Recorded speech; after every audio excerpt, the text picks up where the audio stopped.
പരിശുദ്ധ ഖുർആനും സുന്നത്തും നമ്മൾ മനസ്സിലാക്കേണ്ടത് പൂർവകാലത്ത് കഴിഞ്ഞുപോയ മുജ്തഹിദുകളായ ഇമാമുകളിലൂടെയാണ്. അല്ലാത്ത പക്ഷം ഇവിടെ ഉണ്ടാകുന്നത് എന്താണ്? ആർക്കും എന്തും പറയാം. നിങ്ങൾ ആലോചിച്ചു നോക്കൂ, കേരളത്തിൽ കഴിഞ്ഞ കാലത്ത് കഴിഞ്ഞുപോയ ഒരു വിഭാഗമാണ് ചേകന്നൂർ വിഭാഗം. അതുപോലെ CN അഹമ്മദ് മൗലവിയുടെ കറാമത്ത് നിഷേധികളുമായിട്ടുള്ള മറ്റൊരു വിഭാഗം, അതുപോലെ ഖാദിയാനികൾ, ഇങ്ങനെ ഒരുപാട് വിഭാഗം ഇസ്ലാമിന്റെ പേരിൽ കേരളത്തിൽ പ്രചരിക്കുന്നുണ്ട്. ഇവരെല്ലാവരും അവകാശപ്പെടുന്നത് ഖുർആനാണ്. ഖുർആൻ ഞങ്ങൾക്ക് തെളിവല്ല എന്ന് പറയുന്ന ഒരൊറ്റ പ്രസ്ഥാനവും ഇല്ല. ഇസ്ലാമിന്റെ പേരിൽ ഇന്ന് പ്രവർത്തിക്കുന്ന എല്ലാ വിഭാഗവും അവകാശപ്പെടുന്നത് ഞങ്ങൾ ഖുർആന്റെ ആളുകളാണെന്നാണ്. എന്നാ നിങ്ങൾ ആലോചിച്ചു നോക്കൂ, ഇവിടെ മുജാഹിദായാലും ജമാഅത്തെ ഇസ്ലാമി ആയാലും നമ്മെ ഖുർആനിലേക്കും ഹദീസിലേക്കും ക്ഷണിക്കുമ്പോൾ അവനോട് പറയാ, നിങ്ങൾ ഖുർആനിലേക്കല്ലേ ക്ഷണിക്കുന്നത്?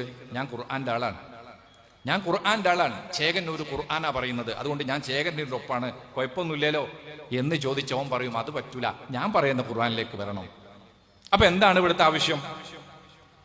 ചേകന്നൂര് ഖുർആൻ തോതിയിട്ടാണ് ഹദീസ് സ്വീകാര്യമല്ല എന്ന് പറയുന്നത്.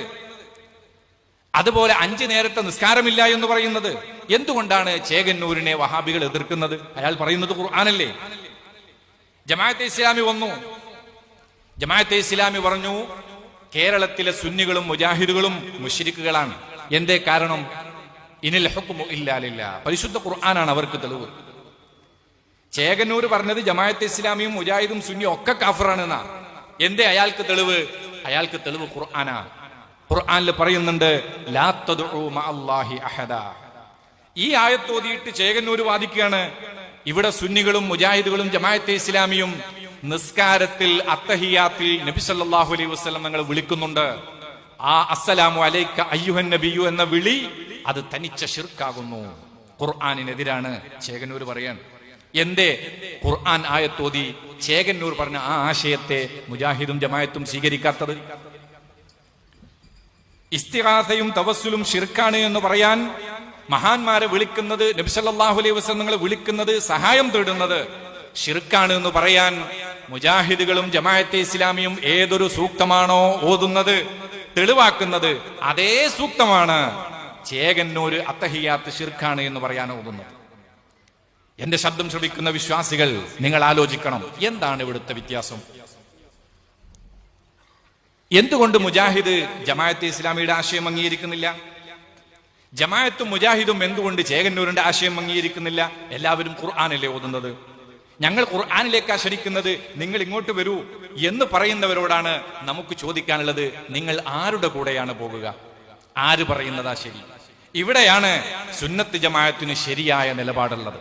നമ്മളോട് ഒരാൾ പറഞ്ഞാൽ നമുക്ക് അവരോട് പറയാനുള്ള മറുപടി, പരിശുദ്ധ ഖുർആൻ ഓതി പറയുന്ന ആശയങ്ങളെല്ലാം ശരിയായിക്കൊള്ളണമെന്നില്ല. കാരണം ചേകന്നൂര് ഖുർആൻ ദുർവ്യാഖ്യാനം ചെയ്യുന്നുണ്ട്. ലോകത്തൊരുപാട് വിഭാഗം പരിശുദ്ധ ഖുർആൻ ദുർവ്യാഖ്യാനം ചെയ്യുന്നുണ്ട്. അതുകൊണ്ടാണ് അഷ്റഫുൽ ഖൽഖ് മുഹമ്മദുർ റസൂലുള്ളാഹി സ്വല്ലല്ലാഹു അലൈഹി വസല്ലം തങ്ങളോട് സഹാബികൾ ചോദിച്ചൊരു ചോദ്യമുണ്ട്. നബി സല്ലല്ലാഹു അലൈഹി വസല്ലം തങ്ങൾ പറഞ്ഞു, എന്റെ ഉമ്മത്ത് 73 വിഭാഗമാകും, അവർ 72 പിയച്ചവരാണ്, ലലാലത്തിലാണ്, ഒരു വിഭാഗം മാത്രമേ സ്വർഗത്തിലുള്ളൂ. സഹാബികൾ ചോദിച്ചു, നബിയെ ഏതാണ് ആ ഒരു വിഭാഗം? ആ ഒരു വിഭാഗം ഏതാണ്? അപ്പൊ നബി സല്ലല്ലാഹു അലൈഹി വസല്ലം തങ്ങൾ പറഞ്ഞത്, ഖുർആനും ഹദീസിലേക്കും ആരൊക്കെ ക്ഷണിക്കുന്നോ അവരൊക്കെ ഹിദായത്തിന്റെ ആളുകളാണ് എന്നല്ല. അവിടുത്തെ പ്രയോഗം തന്നെ മാ അല അലൈഹി വഅസ്ഹാബി, ഞാനും എന്റെ സ്വഹാബത്തും അനുവർത്തിച്ചു പോന്ന സ്വീകരിച്ച മാർഗം അവലംബിക്കുന്നവർ എന്നാണ് നമ്മൾ പറയുന്ന പാരമ്പര്യം. ആ പാരമ്പര്യത്തിലേക്ക് ക്ഷണിക്കുന്ന ഒരേ ഒരു വിഭാഗം ഇന്ന് സുന്നത്ത് ജമാഅത്തിന്റെ ആശയക്കാർ മാത്രമേ ഉള്ളൂ.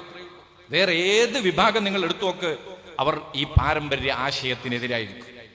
സൂറത്തുൽ ഫാത്തിഹയിൽ ഞാൻ നേരത്തെ ഓതിയല്ലോ, ഇഹ്ദിനസ് സിറാത്തുൽ മുസ്തഖീം, മുസ്തഖീമായ മാർഗത്തിൽ ഞങ്ങളെ നിലനിർത്തണം എന്ന് പറയുമ്പോഴും അവിടെ ഒരു വിശദീകരണം കൊടുക്കുന്നുണ്ട്, സിറാത്തുൽ ലദീന അൻഅംത അലൈഹിം, നീ നിഅമത്ത് ചെയ്ത് അനുഗ്രഹിച്ചവരുടെ മാർഗത്തിൽ ഞങ്ങളെ നിലനിർത്തണേന്നാണ്. ഖുർആനും ഹദീസും പറയുന്ന പോലൊക്കെ പോണമെന്നല്ല, അത് പലർക്കും ദുർവ്യാഖ്യാനം ചെയ്യാൻ പറ്റും. പക്ഷേ മുൻഗാമികളുടെ മാർഗം അത് ദുർവ്യാഖ്യാനം ചെയ്യാൻ പറ്റില്ല. മഹാനായ ഉസ്മാൻ റളിയല്ലാഹു അൻഹു 2 ബാങ്ക് ജുമഅക്ക് നടപ്പിലാക്കി എന്നതും അത് സബത്തൽ അംറു അലാ ദാലിക്, അതങ്ങനെ തന്നെ പിന്നീട് നിലനിന്നു വന്നു എന്നും ഇമാം ബുഖാരി സഹീഹുൽ ബുഖാരിയിൽ ഉദ്ധരിക്കുന്നുണ്ട്. അതിന് ദുർവ്യാഖ്യാനം ചെയ്യാൻ കഴിയില്ല.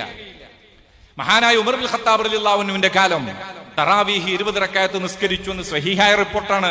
അത് ദുർവ്യാഖ്യാനം ചെയ്യാൻ കഴിയില്ല.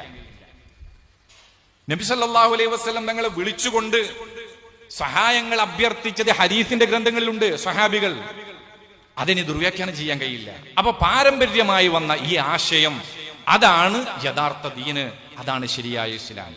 ആ ഇസ്ലാമിലേക്കാണ് നമ്മൾ ആളുകളെ ക്ഷണിക്കുന്നത്. അതുകൊണ്ട് തന്നെ ചേകന്നൂര് ഒരായത്തോതിയിട്ട് അത്തഹിയാത്ത് ശിർക്കാണ് എന്ന് പറഞ്ഞാൽ ഞങ്ങൾക്കൊരു ബേജാറുമില്ല.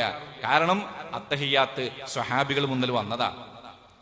ആ സ്വഹാബികളും താബികളും നമ്മുടെ മുൻഗാമികളെല്ലാം അത്തഹിയാത്ത് ഓതിയിട്ടുണ്ട്. അവരാരും ഇസ്ലാം എന്ന് പുറത്തല്ല.